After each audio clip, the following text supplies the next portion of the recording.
Before the chains, we were kings, queens, emperors, scientists, messiahs. And today, we must remember that, to the contrary, full reparations must come with no masters, no infinite blank check, no mountains of cash, gold or silver. Nothing material will ever be enough. Monetary reparations are nothing but bloody money dressed in false generosity. Billions think that money will solve our problems.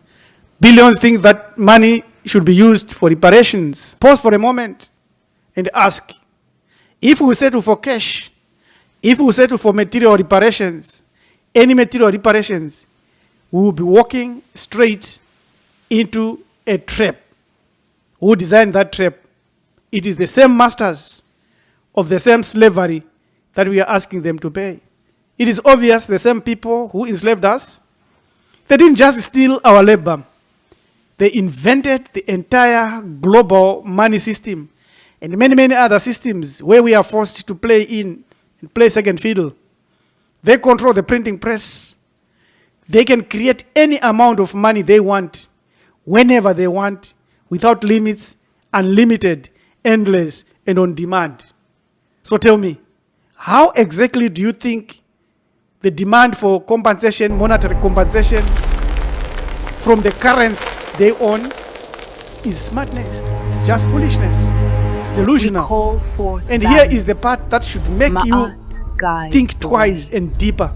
The actual slave owners and the slaves themselves are all dead, gone. But both parties left something, especially for those of us and the descendants that are awake. They left their descendants a fortress of privilege, wealth, and unearned advantage, whilst we who lived under colonialism and slavery still embalms the lives of our people, generation after generation, trapping us in cycles of trauma, which they refuse to name or acknowledge. So if money isn't justice, then what it is? Then where can we get justice? Stick with me, because what I will review and what I will share will change how you see reparations forever. Colonization was not just a one-time crime. It established what is known as kinetic advantage, white privilege, which true reparations can never pay, even if given cash. Because this white privilege is where there are no hurdles, where they've got all the advantages. Because they say, what's the matter?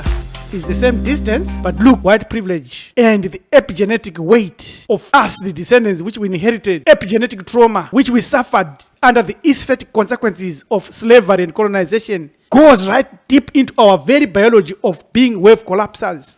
That's what money cannot pay. The frequency and the intent that they suppressed, beginning with our ancestors, they can't pay that. Money cannot pay that. So even if we use a designed, purposeful plan, which includes permanent closure on wealth gaps, health and sovereignty gaps, and when we look at all the forms of slavery, true reparations demands accountability from every single master as well as their descendants today. They have to realize what their ancestors did and acknowledge that without ifs and buts. But we know that as long as we have not created any advantages, even if they give up money, there is nothing that we can call reparations. Do you notice something here? That there is a tendency to only always focus and think of African slavery and colonization as a European or Western European phenomenon. No, the trick has been played here. While the expanded problem is ignored, we are highlighting it here. The transatlantic slave trade was evil, but it took a short time, maybe 500 years maximum. There is a slave trade that has occurred and that is still occurring, which is 1,300 years old. It is what the white and the pale Arabs don't want you to know. It is the Arab slave trade. Muhammad bought, sold owned and traded black people. Bukhari 61617263. Islam allowed the enslavement of black people for 1,300 years. Still going on today. The Dawa guys that come and give you the Quran and preach you and criticize Christianity. I saw the Nation of Islam criticizing Christianity on slave trade. Not even mentioning this part. But they tell you about Bilal. They don't tell you about the castration of Africans during Arab slave trade. This is the untold story of Islamic slavery. It's evil. And yet, today, it is the African Muslim, the convert, who will oppose and actually might want to harm you when you point out how evil Islam is to blacks. Because once you show them the proof that they castrated our ancestors, for me, it's a no-go area. When you look at the Western extraction, which was the chattel, slavery that fueled European and American industrialization, and the capital in creating the modern racial wealth gap, as indicated already. We also know that the Islamic slave trade took place from the 7th century up to today. It's still occurring today as we speak. In Libya, they were selling us. The outcome of all this, which cannot be paid and reparated by money, we cannot be repaid by money or wealth or anything or material, is that there is a global African displacement spiritually, which has been denied sovereignty, denied material reality, denied authorship of history, denied our own spirituality. Europe is only part of the story, because what Christians and what Muslims did is they put a yoke around our ancestors. The log yoke were made of the roots of trees so heavy as to make it extremely difficult for the persons who were wearing them to walk, much more to escape or run away. Where the roads lie throughout the woods, they had to find their way to go through, pair by pair. And these weight logs hung from their necks, and it was painful. It is still painful. To the point that the two groups were rewarding each other. The pale Arabs were given so-called Middle East, with all the wealth that they have extracted from there. So the solution lies in that, as melanin-dominant human beings, we must establish a global fund, a capital base, a trust, a sovereign development fund that is dedicated to us, in which we will be able to force the East and West to fund through the United States Treasury for the Atlantic trade, and a levy on hydrocarbon exports from the nations historically enriched by the Trans-Saharan trade. Saudi Arabia, Qatar, UAE, Oman, Turkey, Iran, many of them. So that each melanin-dominant human child will know the Arab invasion of our civilization and the destruction of Muslims on our civilization, as well as what Christianity did. Number 2, our health and genetic integrity, public health, must be protected.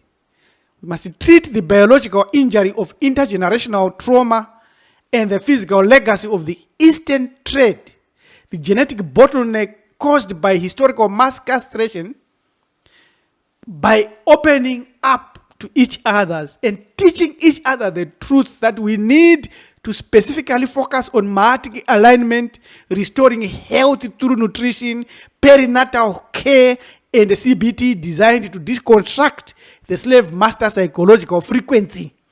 And when we do that, and when we demand reparations, they will feel the power, because it will be more spiritual than physical. Then the third pillar, which is our sovereignty and our lands. We can now go and claim our Middle East. We can now create independent geographical zones all over Africa.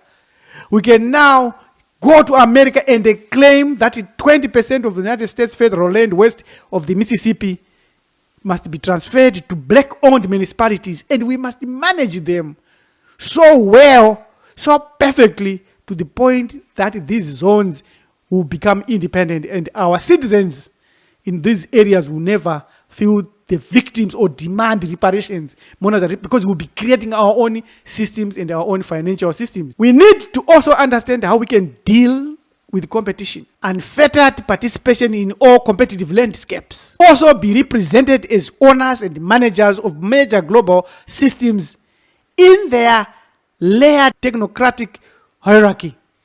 If we look past the surface level politician, we find the three primary tiers of control that manage the material reality of the global population today. The financial architects, money and debt, the intellectual technological gatekeepers, the shadow infrastructure owners. So we need to groom our own inner inherent sustainable ability to compete before we can claim reparations. Because we know they profited considerable amount of gold by transporting enslaved people, these Arabs. We know the painful source of the Arab slave trade. We know what it has done to us. And we know we live in a system. So we need to formulate a subsystem ourselves that grooms and grows some competitive advantages inherent within us, so that by the time we claim reparations, we can tell them what we want, not them what they can give. Real reparations is the reclamation of the field. That's why there is white privilege. Nothing is more expensive than the field that is taken away from you. Because as a wave collapser, as a reality creator, you have been given Isfetic as your tool. Since money is a phenomenon, which is a phantom created by systems on earth, by the same people that colonized us, reparations by money is a waste of time. What we need is a structural and ontological form of reparation, which must address the infinity that was stolen, not just the finite by finite currency. The return of the physical land and resources, money can be printed. The Cushitos Ocean and the land beneath it cannot. The bonds that are under the oceans cannot. Those that were eaten by animals across the Sahara, yoked to each other, cannot. So that's the field that we are looking at. That's the spirit that we are looking at. Because real reparations involves the unconditional return of the physical material reality that was stolen, the gold, the soil, the lithium, that allows the people to exert their own sovereign will without asking permission from foreign central banks, and the decolonization of the spiritual realm, which is the field. Reclamation of that field. So it's a battle and it's a war. The things that can never be repaid. Many ancestors' free will was stripped. Their capacity as wave collapsers forcibly jammed. They were relegated to the status of material for someone else's reality. To refine this, we must look at the ancestral feedback loop. If the ancestors died in a state of defeat, mourning, and in pain, and suicidal, that is Isfetic betrayal. That frequency does not simply vanish. It cannot be paid by money. It echoes in the localized point of consciousness of their descendants, me and you, as a static noise that interferes with our modern capacity to win at any battle. The greatest theft was done when they replaced African metaphysics with Islam, with Christianity. And for those that crossed the ocean, they deposited the horror of the Middle Passage to their descendants. So true reparations means the dismantling of this educational system and a spiritual system that keep the victim in a state of petitioner. The goal being to restore the descendants to the status of an active wave collapser, capable of forcing their own superposition into a reality through Afro-cosmic applied metaphysics. You have never heard this before. You have never heard what I'm saying before. If you have heard this somewhere, share it. Yes, we need to find something that must be done to all the ancestors who in their defeat mourned, cried, and died for no apparent reason other than that perhaps on many occasions their own sold them for trinkets, for sweets, and for aesthetic dispositions. they lost their free will choices and affected our current wave collapsing capacity and abilities. That cannot be repaid by any amount of money. So if we are given nano-millions of dollars for reparations today, what would you do? Obviously, you would take that money back to the system, because we don't own any system, just like Dr. Claude Anderson has said for years. Because we do not have the authority to issue laws, just like Maya Amsho Rothschild is doing. And many of us will suffer again from sudden wealth syndrome, a psychological condition of stress, anxiety, and identity crisis that affects individuals who suddenly become wealthy and rich, and it will drive corruption to the highest levels. Gentlemen and ladies, reparations must come without masters. There is an invocation designed as a restorative frequency calibration. It is not a plea to a personal God, but a directive issued from a sovereign point of consciousness to the quantum field of our lineages to align all this. If it is of interest, before we cry for reparations, let us learn this invocation together. You can send us an email for more details. You can contact us using this email shown here. Because only then and only when can we correct what even some of our ancestors, melanin-dominant ancestors, did to their own. Safe. As my family network, we recognize that war, whether fought with weapons or through intent and frequency, is won through the consolidation of material reality. We refuse to ignore the Eastern slavery perpetrated by Muslims, and we look at organizations like the Nation of Islam just like we look at the Catholics sellouts. That's clear. We don't worry about their nationalistic approach, because true intergenerational justice requires a 360-degree turn and accountable ability to say, yes, we are in error. This is no easy work, but it can be done. I'm your manager Toki, preacher Rabbi LM Mjaganja, saying till we meet again, stay cool, stay well, be safe. Remember, reparations without masters means that money cannot be involved or any system cannot be left intact. So it's a bigger global battle. Subscribe, share, comment. Let us meet in the next video. Thank you.